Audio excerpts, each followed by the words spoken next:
நீங்களும் உங்களுக்கு எம்ஜிஆர் மாதிரி மனசு இருக்குது, எம்ஜிஆர் மாதிரி நிறைய ஹெல்ப் பண்ணுறீங்க, டெஃபினட்டாக நீங்கள் வருவேன் சொல்லி நான் அப்பப்போ என்கரேஜ் பண்ணியிருப்பாரு. ஸோ இன்னைக்கு நான் ஜெயிச்ச ஃபஸ்ட்டு படம் ஜெய் விஜய்.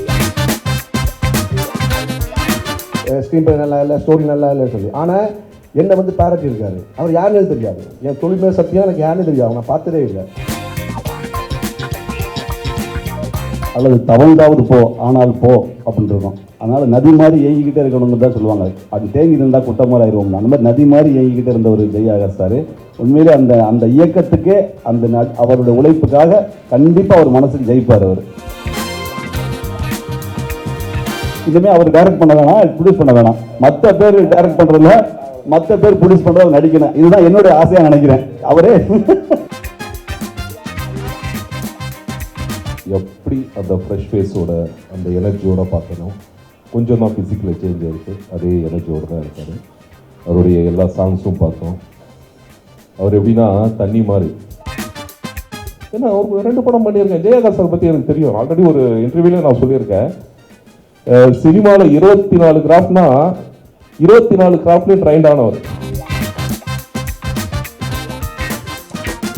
போட்ட படத்தை விட நிறைய லாபம் வந்துருச்சு. இந்த சின்ன பட்ஜெட் படம், லோ பட்ஜெட் படம், நான் பண்ண படத்துலேயே ஒரு லோ பட்ஜெட் படம் இந்த ஜெய் விஜயன் தான். ஆனால் என்னுடைய மற்ற பெரிய பட்ஜெட் படத்தை விட எனக்கு நல்ல பேரை வாங்கி கொடுத்துருக்கு ஒரு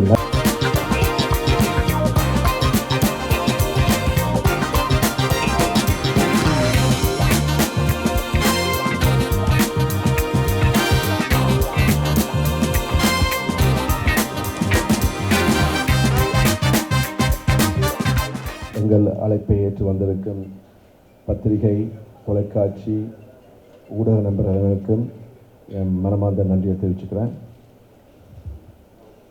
இந்த விழா ஜெய் விஜயம் படத்துக்காக நம்ம சீஃப் கெஸ்ட் வர்றதுக்கு முன்னாடி என்னுடைய மற்ற மூவிஸ், இப்போ ரிலீஸாக போகிற மற்ற மூவிஸ் பார்த்துருப்பீங்க. மாமரம், அமைச்சர் ரிட்டர்ன்ஸ், அது எல்லாமே ஒரு மிகப்பெரிய பட்ஜெட் எடுத்த மூவிஸ். பட் ஒரு சேலஞ்சுக்காக, அதாவது பட்ஜெட் முக்கியம் இல்லை, கதை நல்லா இருந்து அது நடிக்கிற ஆர்டிஸ்ட் நல்ல ஆர்டிஸ்ட்னா அவங்களுக்கு மார்க்கெட் இருக்கோ இல்லையோ அது முக்கியம் இல்லை, அந்த ஆர்டிஸ்ட் நல்லா பெர்ஃபார்ம் பண்ணணும். அதை மைண்டில் வச்சு எடுத்த மூவி தான் இந்த ஜெய் விஜயம்.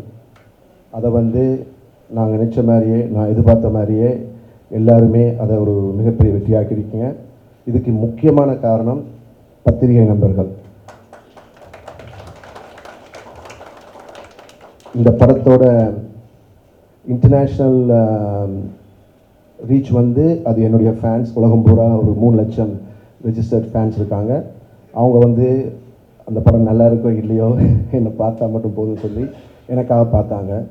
பட் இப்போ ப்ரெஸ் ஷோவுக்கு அப்புறம் இந்த படம் பயங்கரமாக ரீச் ஆகி நிறைய பேர் பார்த்து, உண்மையை சொல்லப்போனால் எங்கள் ஆப் மட்டும் இல்லாமல் நிறைய வெப்சைட்ஸ், தமிழ் யோகி, அப்புறம் கேஸ்ல் ஆப், இன்னும் நிறைய தமிழ் ராக்கர்ஸ், ஒரு 6 வெப்சைட்ஸ் எங்கள் படத்தை திருட்டுத்தனமாக பைரசி பண்ணி அவங்க வெப்சைட்ஸில் போட்டிருக்காங்கன்னா அதே இந்த படத்தோட வெற்றியை காட்டுது. So thank you. அவங்க பண்ணது ஃபஸ்ட் எனக்கு பயங்கர கோபமாயிடுச்சு, என்னடா எங்கே இதை அவங்க திருட்டாங்கன்னு சொல்லி. பட் ஆனால் என் ஃப்ரெண்ட் என்ன சொன்னான்னா, ஆகாஷ் நீ நடிகனாக ஜெயிச்சிட்ட, ஏன்னா உன் படத்தை நிறைய பேர் பார்க்கணுன்னு ஆசைப்பட்றாங்க, அதனால தான் அவங்க இவ்வளோ பேரும் இதை அவங்க வெப்சைட்ஸில் போட்டிருக்காங்கன்னு. பட் என் ப்ரொடியூசர்ஸுக்கு என் இன்வெஸ்டர்ஸ், ஆக்சுவலி இந்த படத்துக்கு நான் தான் ப்ரொடியூசர்ஸ், பட் என்னை நம்பி பணம் போட்டது AQ movies app. AQ movies ஆப்போட இன்வெஸ்டர்ஸ் உலகம் பூரா இருக்காங்க.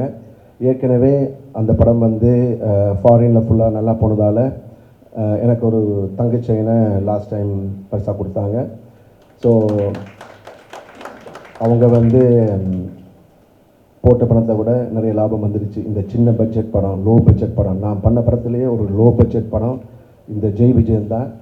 ஆனால் என்னுடைய மற்ற பெரிய பட்ஜெட் படத்தை விட எனக்கு நல்ல பேரை வாங்கி கொடுத்துருக்கு ஒரு நடிகனாகவும் ஒரு டைரக்டராகவும் இந்த ஜெய் விஜயன் படம் தான். ஸோ ரொம்ப சந்தோஷமாக இருக்குது. ஒன்ஸ் அகெயின் இது இவ்வளோ ரீச் ஆனது காரணம் பத்திரிகை நண்பர்கள், தொலைக்காட்சி நண்பர்கள், ஊடக நண்பர்கள் தான். ஏன்னா முக்கியமாக எனக்கு அவர் பேர் தெரியலை, அவர் பார்த்துருக்கேன் நிறைய ஃபங்க்ஷன்ஸில். அவர் இப்போ எங்கே இருக்கான்னு தெரியலை, ஜெயச்சந்திரன் சொல்லி ஒரு அதாவது ஃபஸ்ட்டு இந்த ப்ரெஸ் ஷோ முடிஞ்ச உடனே ஃபஸ்ட் ஒரு ரிவ்யூ எனக்கு பிஆர் அனுப்பியிருந்தார், ட்ரெண்டிங் சினிமா நவ் ஒன்று. அது அப்படியே பர்ஃபெக்டாக நான் என்ன மைண்டில் வச்சு படத்தை எடுத்தனோ அது அப்படியே டீட்டெயிலாக அழகாக எங்கெங்கே பாராட்டணுமோ அதையெல்லாம் பாராட்டி, நான் வந்து ஒரு சீனில் கிளிசரின் போடாமல் அழுதுருப்பேன். ஒரு 10 செகண்ட்ஸில் கரெக்டாக கேமரா வந்து வரும்போது என்னுடைய கண்ணிலேருந்து கண்ணீர் வரணும். அதை நான் ஃபீல் பண்ணி ஹார்ட் ஒர்க் பண்ணி ஆக்ட் பண்ண அந்த அதை வந்து அவர் நோட் பண்ணி அதை அப்ரிஷியேட் பண்ணினாரு. எப்படின்னா எந்த நடிகருக்கும் வராத இதே ஜெய் ஆகாஷ் க்ளோஸ்அப்பில் தன்னுடைய ஃபேஸை காட்டி, அதாவது என் ஃபேஸ் அசிங்கமாக இருந்தாலும் பரவாயில்ல, பட் என் நடிப்பு வெளில தெரியறதுக்காக வந்து நான் வச்ச ஷார்ட் அதை பாராட்டினார். அப்புறம் வந்து அங்கே இருந்தார், இதே மாதிரி படம் இன்னும் 2 ஜெய் ஆகாஷுக்கு வந்துச்சுன்னா ஜெய் ஆகாஷ் டெஃபினட்டாக தமிழ் சினிமாவில் வந்து ஒரு முன்னணி நடிகராக வருவான்னு சொல்லி பாராட்டினார். ரொம்ப நன்றி. அப்புறம் அந்த வீடியோவில் கூட போட்டிருப்போம், அதுவும் அவர் தான் எனக்கு அவரும் அதான் சொல்லியிருப்பார். அதாவது ப்ரெஸ் ஷோ முடிஞ்சு வந்தோன்னே கேட்கும்போது ஜெய் ஆகாஷ் வந்து சூப்பராக ஆக்ட் பண்ணியிருக்காரு, டெஃபினட்டாக இந்த படம் ஜெய் ஆகாஷுக்கு ஒரு ரீஎன்ட்ரின்னு அவர் சொன்னது பழிச்சிருச்சு. இப்போ எனக்கு 5 படம் ஆஃபர்ஸ் வந்திருக்கு, வெளிப்படம். அதாவது இத்தனை நாளாக வந்து என்ன நிரூபிக்கிறதுக்காக நானே ஹீரோவாக நடித்து நானே டைரக்ட் பண்ணி நானே ப்ரொடியூஸ் பண்ணி பண்ணிகிட்டு இருந்தேன். எனக்கு ஆக்சுவலி டைரக்ஷன் பண்ணலாம் இன்ட்ரெஸ்டே இல்லை, ஆனால் வேறு வழி இல்லை. ஏன்னா யாரை கூப்பிட்டு படம் பண்ணலாம்னு சொல்லி பேசினாலும் அவங்க ஆரம்பிக்கிறதே மினிமம் 3 crores. ஸோ 3 crores சிம்பிளாக போயிடுச்சு. 3 crores வந்து போகிறதுக்கு யாருமே தயார் இல்லை. ஒரு மார்க்கெட் இல்லாத ஹீரோ நம்பி எந்த ப்ரொடியூசர்ஸ் இன்வெஸ்ட் பண்ண போகிறாங்க? முடியாது, யாரும் வர மாட்டாங்க. எனக்கு இருக்கிற பிஸ்னஸ் ஏதோ கடவுள் புண்ணியத்தில் நான் தெலுங்கில் வந்து ஃபஸ்ட்டு நிறைய சூப்பர் ஹிட் படம் பண்ணதால் எனக்கு தெலுங்கில் வந்து ஒரு சேட்டலைட் பிஸ்னஸ், அப்புறம் என்னுடைய நிறைய தெலுங்கு படங்கள் ஹிந்தியில் டப்பிங் ஆகி நல்லா போயிருக்கு, அதனால் ஹிந்தி ரைட்ஸ் வந்து நல்ல பிஸ்னஸ் போகுது. தமிழில் வந்து ஒரு சுமாரான சேட்டலைட் ரைட்ஸ். ஸோ இதை வச்சு என்னால் வந்து ஒரு 1 கோடியில் படம் எடுத்தோம்னா ஒரு 50 லட்சம் ப்ராஃபிட் பார்க்கலாம். ஸோ இவ்வளோ தான், 1 கோடிக்கு படம் பண்ணால் சேஃப். அதுக்கு யாருமே முன்வராதான் நான் வந்து நானே ஹீரோவாக நடித்து நானே டைரக்ட் பண்ணி இந்த மூவி ஜெய் விஜய் எடுத்தேன். இதுக்கு முன்னாடி அமைச்சர் ரிட்டர்ன்ஸ் படம் கூட நான் தான் டைரக்ட் பண்ணேன். பட் அந்த கதை வந்து அந்த படத்தோட ப்ரொடியூசரோட கதை. ஸோ அவங்க அதில் உறுதியாக இருந்தாங்க, அந்த கதை நல்லா இருக்குது, அதை அப்படி தான் எடுத்து கொடுக்கணும்னு சொல்லி ஆஸ் அ டேரக்டர் ஹீரோ நான் நடித்து அதை டைரக்ட் பண்ணி கொடுத்துட்டேன். அதை பார்த்து எல்லாருமே அமைச்சர் படம் வந்து கமர்ஷியலாக இருக்குது. ஏன்னா அதுக்கு யூஸ் பண்ண கேமராவே பார்த்தீங்கன்னா ஒரு நாளைக்கு 36,000. இப்போ நாங்கள் இந்த படத்துக்கு ஜெய் விஜயத்துக்கு யூஸ் பண்ண கேமராவுக்கு வந்து only 5,000 rupees. ஸோ அந்த குவாலிட்டி உங்களுக்கு தெரியும், லென்ஸ் ஆகட்டும் லைட்ஸ் ஆகட்டும், அதோட பட்ஜெட்டு ஜாஸ்தி பட்ஜெட் அமைச்சர் ரிட்டர்ன்ஸ். ஸோ அது வந்து ப்ரொடியூசர் ஆசைப்பட்டாங்க, அவங்க கொடுத்த கதையை நான் எடுத்து கொடுத்தேன். பட் நான் வந்து என்னால் அவ்வளோ ரிஸ்க் எடுக்க முடியாது. 1 கோடி பட்ஜெட்டில் நான் எடுத்த படம் அது எல்லாமே புதுமுகங்கள் என்ன தவிர. பட் இதில் நடித்த அந்த நடிகை அக்ஷயா கண்டமுத்தன் வந்து இப்போ பயங்கர ஃபேமஸ் ஆகிட்டாங்க. இந்த படத்தோட கிளிப்பிங்ஸை காட்டி அவங்க விஜய் டிவியில் இப்போ ஆஹா கல்யாணத்தில் வந்து ஹீரோனை பண்ணிகிட்ருக்காங்க, தெலுங்கு சீரியல் பண்ணிகிட்ருக்காங்க.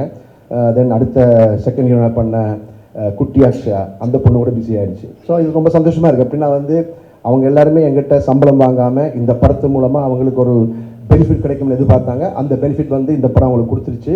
ஸோ இன்றைக்கி இந்த ஃபங்க்ஷனுக்கே அவங்க சார்பாக என்னத்தான் வந்து ஷீல்டை கூட வாங்க சொன்னாங்க. ஸோ அது ரொம்ப சந்தோஷமாக இருக்குது. நான் வந்து இன்ட்ரடியூஸ் பண்ண ஆர்டிஸ்ட் எல்லாமே இப்போ பிஸி ஆகிட்டாங்க. So I am really happy. Overall Jai விஜயம் வந்து எனக்காகட்டும், இதை நடித்த நடிகராகட்டும், இந்த படத்தில் வந்து பணியாற்றிய technicians, editor Manikandan, cameraman Pal Pandi and music director Satishkumar.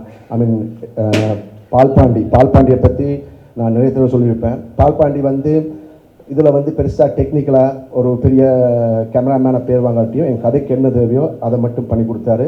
அதுவும் ஸ்பீடாக. எப்படின்னா நான் வந்து டபுள் காஷி பண்ணுவேன், ஏன்னா அப்படி பண்ணால் தான் எங்களால் வந்து பட்ஜெட்டை கம்மி பண்ண முடியும்னு. அதுக்கெல்லாம் எனக்கு பாவம் அட்ஜஸ்ட் பண்ணி பால்பாண்டி நம்ம கேமராமேன் அவர் பேச மாட்டார். பட் ஆனால் ஒரு லைட்மென்ஸ் பண்ண வேண்டிய வேலையை கூட அவரே இறங்கி பண்ணுவார். ஸோ அந்த மாதிரி ஒரு ஹார்ட் ஒர்க்கிங்.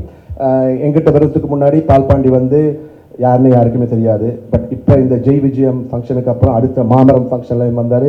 இப்போ இன்னொரு படம் என்னுடைய அசிஸ்டன்ட் சாய் பிரபா பண்ண இனிமேல் நாங்கள் தான் ஹெட்லைன்ஸ்லையும் சான்ஸ் பண்ணியிருக்கு. இப்போ அடுத்த நான் ஹீரோவாக மட்டும் பண்ணுற ஒரு படம் இன்னொரு டைரக்டர் பண்ணுறாரு, சக்திவேல் டைரக்ஷன் பண்ணுற படத்தில் கூட நான் பால்பாண்டியை தான் ரெக்கமெண்ட் பண்ணியிருக்கேன். ஏன்னா எங்கூட சேர்ந்து கஷ்டப்பட்ட ஒரு மனிதன், அவனுக்கு நான் சான்ஸ் கொடுக்கணும்னு சொல்லி மறுபடியும் அந்த படத்தில் பால்பாண்டிக்கு சான்ஸ் வாங்கி கொடுத்துருக்கேன். ஸோ எனிவே அதாவது இந்த ஜெய் விஜயம் எனக்கு ஒரு நல்ல ஒரு ரீஎன்ட்ரி, நம்ம ஜெயச்சந்திரன் சார் சொன்ன மாதிரி ஒரு ரீஎன்ட்ரி அமைஞ்சிருக்கு. இனி நான் ரிலாக்ஸாக ஒன்லி ஹீரோவாக மட்டும் நடிச்சுட்டு அப்புறம் லேட்டஸ்ட் ஸ்டேஜ் எப்போ என்னால் வந்து நடிக்க முடியாதோ அப்போ டைரக்ஷனை தொடருவேன். Okay, thank you. இந்த விழாவுக்கு வந்த எல்லாருக்கும் என் மனமார்ந்த நன்றிகள். பில்லா போஸ், என் கூட அமைச்சர் படத்தில் தான் ஃபஸ்ட்டு அவரை இன்ட்ரடியூஸ் பண்ணேன். அதில் வில்லனாக பண்ணியிருப்பார். நல்ல ஒரு ஆர்டிஸ்ட்டு, டெஃபினட்டாக நல்ல ஒரு வில்லனாக வரணும். இவரையும் வந்து அடுத்த படத்துக்கு ரெக்கமெண்ட் பண்ணியிருக்கேன். தென் முருகானந்தன் சார், எனக்கு இதுக்கு முன்னாடி ஒரு பழக்கம் இல்லை, நம்ம பிஆர் மூலமாக தான் இன்ட்ரடியூஸ் ஆனார். பட் அவர் பண்ண படம் கூட ரொம்ப நல்ல படம் தான். பட் ஏதோ அது பெரிய கமர்ஷியல் ரீச் ஆகலை. பட் இப்போ காமெடி நான் வந்து கலக்கிட்டு இருக்காரு. யாருக்கு என்ன எழுதிக்க தெரியாதுல்ல, டேரக்டர் வந்து மேபி நீங்கள் காமெடினா பெரிய ஸ்டார் ஆகலாம். டெஃபினட்டாக நாங்கள் சேர்ந்து ஒர்க் பண்ணுவோம். என் அழைப்பேற்று வந்ததுக்கு ரொம்ப நன்றி. அண்ட் நம்ம ஜாக்வர்தங்கம் மாஸ்டர் என் கூட ராமகிருஷ்ணா, அதாவது எனக்கு சிலம்பு ஃபைட் சொல்லி கொடுத்து, அந்த ராமகிருஷ்ணா படம் பண்ணாலே எல்லாருக்குமே அந்த சிலம்பு ஃபைட் தான் ஞாபகம் இருக்குது. கிளைமேக்ஸில் 40 பேரும் நான் சிலம்பு ஃபைட் பண்ணுவேன். ஸோ என்னுடைய தெலுங்கு மூவி ஷூட்டிங் முடிச்சு நான் வந்ததுக்கப்புறம் கூட நைட் மாஸ்டர் வந்து சொல்லிக் கொடுப்பாரு. அதை ப்ராக்டிஸ் பண்ணி அந்த ராமகிருஷ்ணா படம் பண்ணேன். ராமகிருஷ்ணா படத்தை பார்த்த உடனே எனக்கு அப்போ ஒரு 40 படம் வந்துச்சு அந்த ப்ரீவியை பார்த்தோன்னே. ஸோ அதில் நான் பண்ண எல்லா படத்துக்கும் மாஸ்டர் தான் அப்போ எனக்கு ஃபைட் மாஸ்டர் ப்ரிப் பண்ணார். என்ன எப்படி வேலை வாங்குவாருன்னா, சார் நீங்கள் சிங்கம் சார், நீங்கள் பண்ணுவீங்க சார் ஜம்ப், அப்போ ரோப்பெல்லாம் இல்லை, அப்படி ஓடி போய் ஜம்ப் பண்ணி அடிக்கணும், எல்லாத்தையுமே அப்படியே ஃபுல் என்கரேஜ் பண்ணி அதுக்கப்புறம் எப்போதுமே என்கரேஜ் பண்ணிட்டு இருப்பார். இப்போ நான் பண்ணிட்டு இருக்கும்போது இந்த நிறைய படம் இப்போ ஸ்ட்ரகிளிங் பீரியடில் கூட என்னை பார்க்கும்போதெல்லாம், சார் நீங்கள் டெஃபினட்டாக வருவீங்க சார், நீங்கள் ஒரு எம்ஜிஆர் மாதிரி சார், நீங்கள் வருவீங்க. எம்ஜிஆர் வந்து 43 வயசாக ஹீரோ ஆனார், நீங்களும் உங்களுக்கு எம்ஜிஆர் மாதிரி மனசு இருக்குது, எம்ஜிஆர் மாதிரி நிறைய ஹெல்ப் பண்ணுறீங்க, டெஃபினட்டாக நீங்கள் வருவேன்னு சொல்லி என்னை அப்போ என்கரேஜ் பண்ணியிருப்பார். ஸோ இன்றைக்கி நான் ஜெயிச்ச ஃபஸ்ட்டு படம் ஜெய் விஜயம், ரொம்ப நாளைக்கு அப்புறம். அதுக்கு சார் வந்ததுக்கு ரொம்ப நன்றி. அண்டு ஜியாபுதீன் சார், இவரை வந்து நான் ஒரு ஃபங்க்ஷனில் தான் மீட் பண்ணேன். நானும் ஸ்பெஷல் கெஸ்ட்டாக போயிருந்தேன், சாரும் வந்து தான் அந்த ஃபங்க்ஷனுக்கு. அப்போ சார் பேசும்போதே எனக்கு ரொம்ப இம்ப்ரெஸ் ஆச்சு. சூப்பராக பேசுவார், அவர் ஸ்பீச் சூப்பராக இருக்கும். அவர் வந்து அப்புறம் என்னை ரொம்ப அப்ரிஷியேட் பண்ணார், எனக்கு தெரிஞ்சு வச்சுருந்தாரு. ஸோ ரொம்ப சந்தோஷமாக இருந்துச்சு. சார் நீங்கள் வரணும், நீங்கள் தான் வந்து சீஃப் கெஸ்ட்டாக எல்லாருக்கும் ஷோ கொடுக்கும்போது ஓகேன்னு சொல்லி வந்தார். வந்ததுக்கு ரொம்ப நன்றி சார், ரொம்ப நன்றி. அண்டு நம்ம அன்பு செல்வன் சார், சிறு முதலீட்டு தயாரிப்பாளர் சங்கத்தோட தலைவர். என்னென்னா இவர் ஃபீல் பண்ண மாதிரியே ஒரு சிறு முதலீட்டில் வந்து ஒரு படம் பண்ணி ஜெயிச்சாச்சு நாங்கள் இப்போ இந்த ஜெய் விஜயம். ஸோ டெஃபினட்டாக வந்து இந்த பெரிய பட்ஜெட் படம் தான் ஜெயிக்குமெல்லாம் இல்லை. ஸோ நான் வந்து பெரிய பட்ஜெட் படம் பண்ணியிருக்கேன், இது ஒரு சின்ன பட்ஜெட் ஃபஸ்ட் டைம் பண்ணேன். இது வந்து ஒரு நம்பிக்கை கொடுக்கும். என்னென்னா மக்களுக்கு நீங்கள் ஒரு இன்ட்ரெஸ்டிங்கான கதையை கொடுத்தீங்கன்னா போதும். இப்போ நீங்கள் பார்த்தீங்கன்னா இந்த ரிவ்யூ கொடுத்த நிறைய பேர் எனக்கு அந்த கவிதா பாரதின்னு சொல்லி அந்த பையன் வந்து பார்த்தா இன்னொரு படம் பார்த்தேன், அதில் வந்து ஓப்பனாக திட்டிருக்காரு, ஸ்க்ரீன் பிளே நல்லா இல்லை, ஸ்டோரி நல்லா இல்லைன்னு சொல்லி. ஆனால் என்னை வந்து பாராட்டி இருக்காரு. அவர் யாருன்னு தெரியாது, என் தொழில்மே சத்தியம் எனக்கு யாருன்னு தெரியாது, நான் பார்த்ததே இல்லை.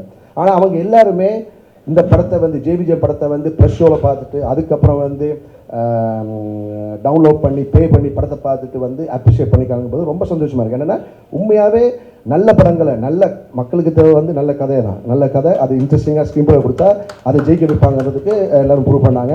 ஸோ நாங்கள் டெஃபினட்டாக சிறு முதலீட்டு தயாரிப்பாளர் சங்கம் வந்து இன்னும் நிறைய மெம்பர்ஸ் வருவாங்க, சிறு முதலீட்டில் நிறைய படம் எடுக்கலாம்.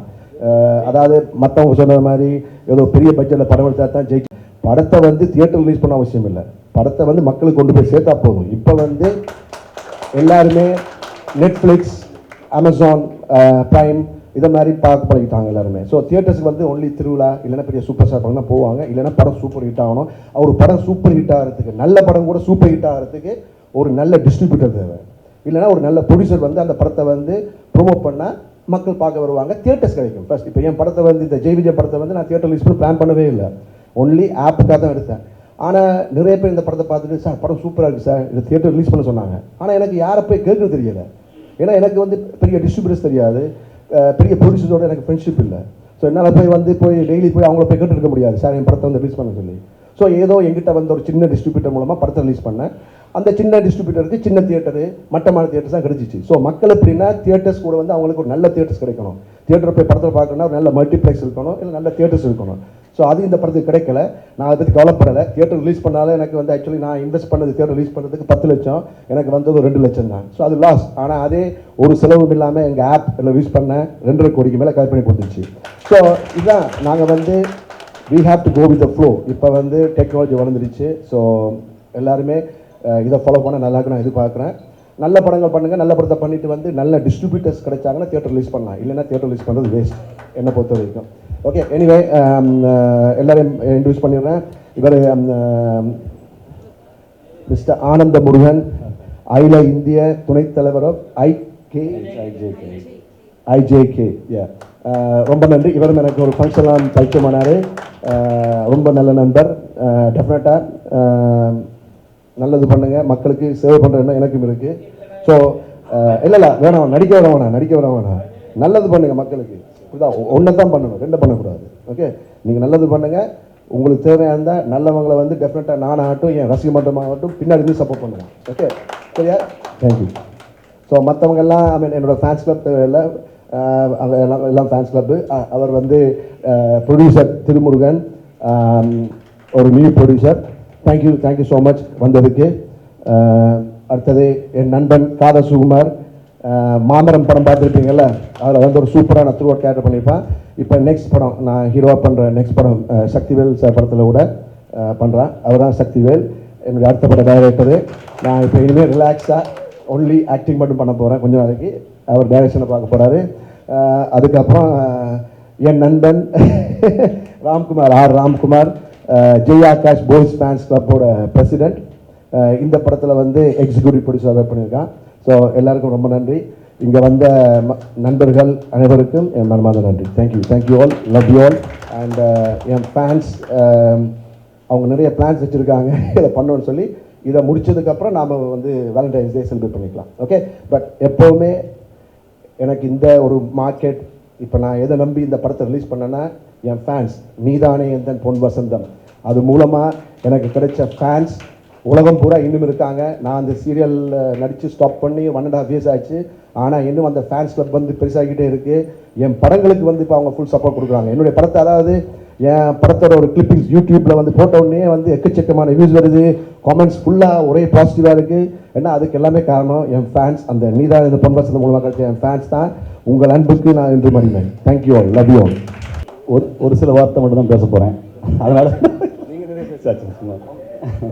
ஊடக பத்திரிகையாளர் நண்பர்களுக்கு அனைவரும் வணக்கம். ஜெய் சாரை வந்து எனக்கு பழக்கம் இல்லை. நான் தூரத்தில் இருந்து அவரை பார்த்துட்டே இருந்திருக்கேன். அவரும் என்னை வாட்ச் பண்ணியிருக்காருங்கிறது பேசும்போது தெரிஞ்சது. திடீர்னு இப்போ என்னென்னா, விக்ரமுக்கு வந்து ஒரு சேது, சூர்யா சாருக்கு ஒரு நந்தா, அப்புறம் வந்து ஒரு தம்பிராமையாவுக்கு ஒரு மைனா, இப்படின்னு நம்ம பார்த்துருப்போம். அந்த மாதிரி அவருக்கு ஒரு பிரேக்கிங் பாயிண்ட் வந்துருச்சு. ஏன்னா அவர் பண்ண உழைப்புக்காக அந்த பிரேக்கிங் பாயிண்ட்டுக்காக தான் உழைச்சிக்கிட்டே இருந்திருக்காரு. அது சொல்லுவாங்க ஒரு அழகான கவிதை, பறந்து போ அல்லது நடந்து போ அல்லது தவழ்ந்தாவது போ ஆனால் போ அப்படின்னு இருக்கும். அதனால் நதி மாதிரி ஏங்கிக்கிட்டே இருக்கணும்னு தான் சொல்லுவாங்க. அது தேங்கி இருந்தால் குட்டமாக ஆயிடுவோம்னு. அந்த மாதிரி நதி மாதிரி ஏங்கிக்கிட்டே இருந்த ஒரு ஜெய் ஆகாஷ் சார் உண்மையிலே அந்த இயக்கத்துக்கே அவருடைய உழைப்புக்காக கண்டிப்பாக அவர் மனசுக்கு ஜெயிப்பார் அவர். அவ்வளோதான். ஏன்னா அவருடைய போராட்டம் எனக்கு கண்ணில் நல்லா தெரியும். இவருக்கு ஒரு பிரேக்கிங் பாயிண்ட் இல்லையே, எல்லா திறமையும் இருக்குது அப்படின்னு நினச்சிக்கிட்டே இருந்த எவ்வளவோ பேர்களில் நானும் ஒருத்தன். கண்டிப்பாக அந்த இடம் வந்துருச்சு சார். அதனால தான் நான் வந்து கூப்பிட்டோன்னே உங்கள் பேர் சொன்னோன்னே நான் டக்குன்னு வர்றேங்க அப்படின்னா. ஆனால் ஃப்ரீயா நீங்கள் நாளைக்கு ஒரு ஃபங்க்ஷன் 7 மணிக்கு வந்துருங்க, டக்குன்னு வந்துச்சு. யாருங்க வந்துருங்க. அதுக்கப்புறம் சார் பேரை சொன்னோடனே கண்டிப்பாக வந்தேன். அந்த மாதிரி கண்டிப்பாக வந்து இந்த படம் இல்லை, இனிமேல் நீங்கள் இப்போ நம்ம பேசிகிட்டு இருக்கும்போது இவர் சொன்னார், ஜெய்சங்கர் வந்து ஒரு வருஷத்துக்கு 20 படம் பண்ணாராம். இவர் 3 படம் பண்ணல. ஜெய் ஆகாஷ் வந்து ஜெய்சங்கர் சார் மாதிரி 20 படம் பண்ணுற மாதிரி ஒரு பெரிய ஆர்டிஸ்டாக மாறுவார். நடக்கலாம் போது இப்போ நம்ம இன்னொரு சார் திலீப் சார் சொன்ன மாதிரி, இன்னொருத்தர் சொன்ன மாதிரி 20 படம் இனிமேல் அவர் டைரக்ட் பண்ண வேணாம், ப்ரொடியூஸ் பண்ண வேணாம். மற்ற பேர் டைரக்ட் பண்ணுறதுல மற்ற பேர் ப்ரொடியூஸ் பண்ணுறது நடிக்கணும். இதுதான் என்னுடைய ஆசையாக நினைக்கிறேன். அவரே அதுக்காக நான் கஷ்டப்பட்டது, அது இந்த ஜெய்விக்கு கிடைச்சிச்சு. கண்டிப்பாக. ஏன்னா அவர் ப்ரொடியூஸ் பண்ணுறது, டைரக்ட் பண்ணுறது எவ்வளோ கஷ்டம் தெரியும். மற்றவங்க கூப்பிட்டு நடிக்க வைப்பாங்க, கண்டிப்பாக நடக்கும். மற்றபடி வாழ்த்துக்கள் நீதிபதி சாருக்கும். மற்றபடி எல்லாம் அவங்க சொன்னாங்க, நான் ஒரு மனிதனை சந்தித்தேன், ஒரு நண்பனை சந்தித்தேன்னு சொன்னார்.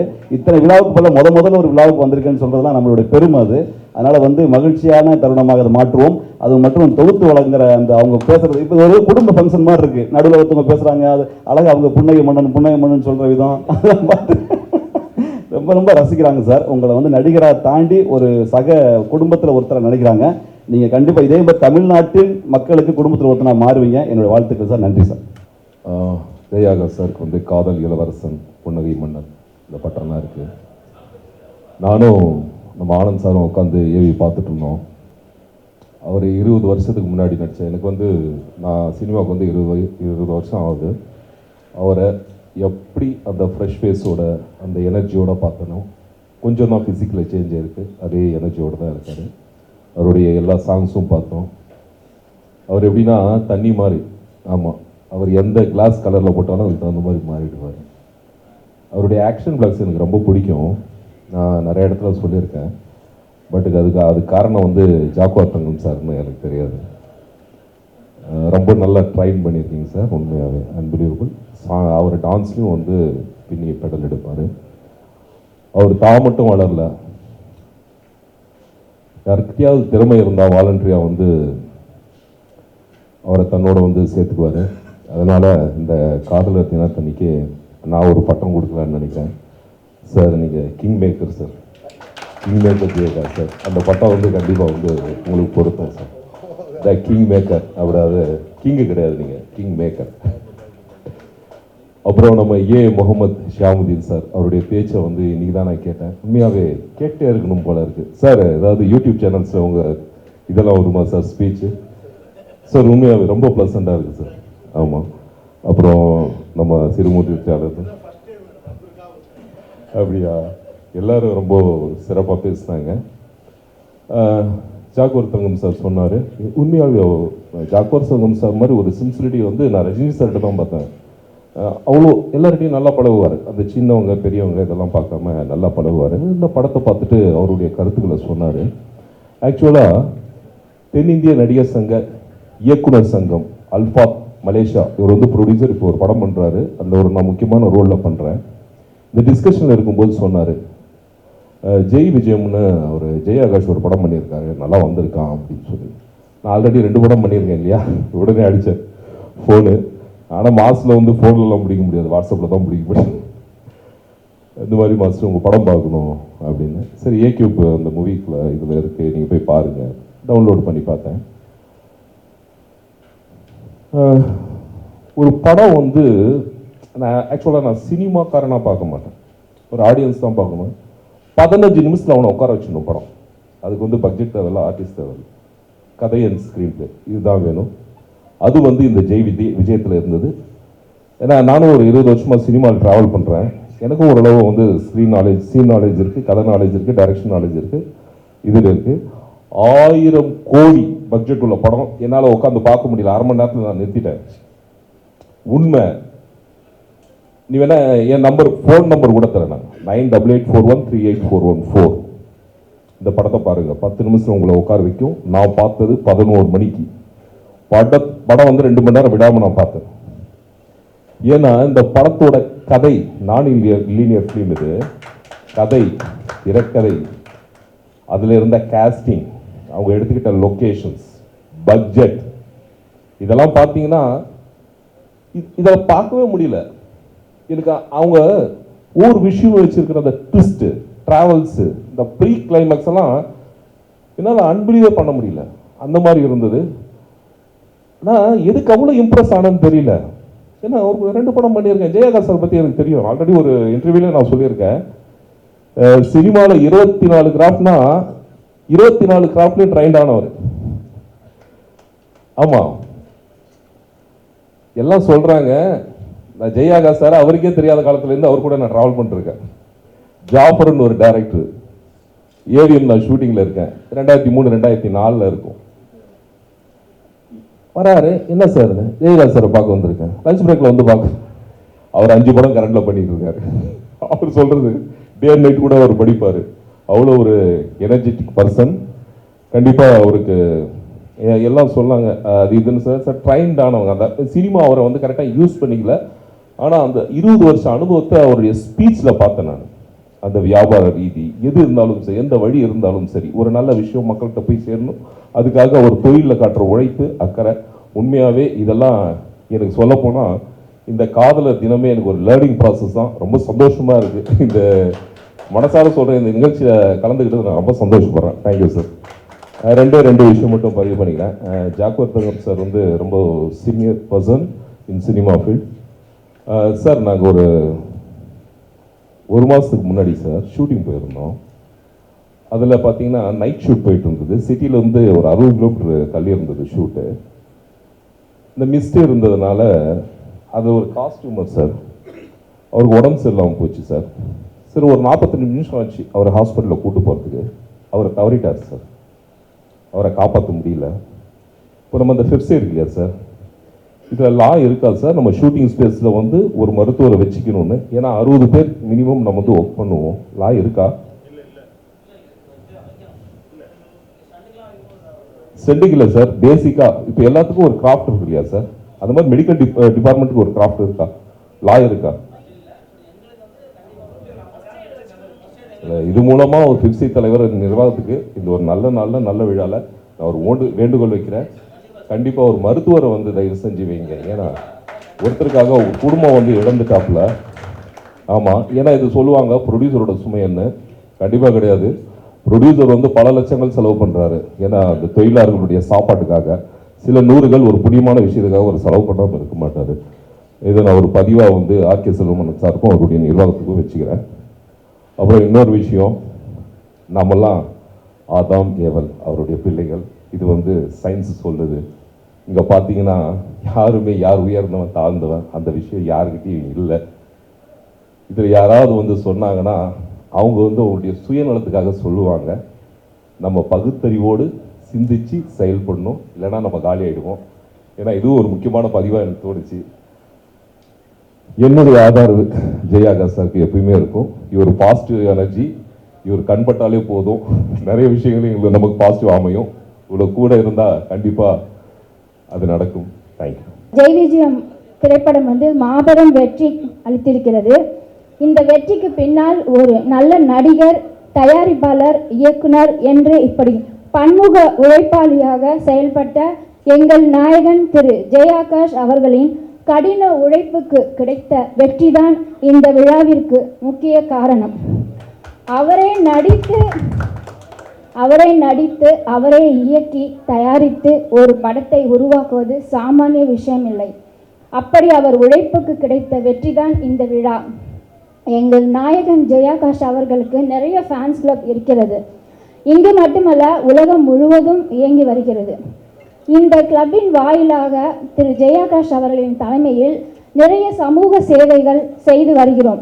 எங்கள் நாயகன் நல்ல நடிகர் மட்டுமல்ல, மனிதநேயமிக்க ஒரு சிறந்த சமூக ஆர்வலர் என்றால் அது மிகையாகாது. இப்படி ஒரு நல்ல நடிகருக்கு இல்லை நல்ல சிறந்த மனிதருக்கு ரசிகர்களாக இருப்பதை நாங்கள் மிகவும் பெருமை கொள்கிறோம். அவர் புன்னகைக்கு நாங்கள் அடிமை, அவர் அன்பிற்கும் நாங்கள் அடிமை. அவர் இன்னும் பல வெற்றி படங்கள் தர வேண்டும், விருதுகள் நிறைய வாங்க வேண்டும், நிறைய சமூக சேவைகள் செய்ய வேண்டும். அதற்காக இறைவனை மனதார நாங்கள் பிரார்த்திக்கிறோம். நாங்கள் என்றும் அவருக்கு உறுதுணையாக அவருடன் இருந்து செயல்படுவோம் என்று உறுதிமொழியுடன் வாய்ப்பளித்ததற்கு நன்றி கூறி விடை தருகிறேன். நன்றி, வணக்கம். நான் வணங்கும் இதய தெய்வம் கேப்டன் அவர்களை வணங்கி, இப்போ இந்த நிகழ்ச்சியில் கேப்டன் அவர்களை பற்றி ஏன் சொல்கிறேன்னா, நான் கேப்டனுடைய தீவிர ரசிகர்.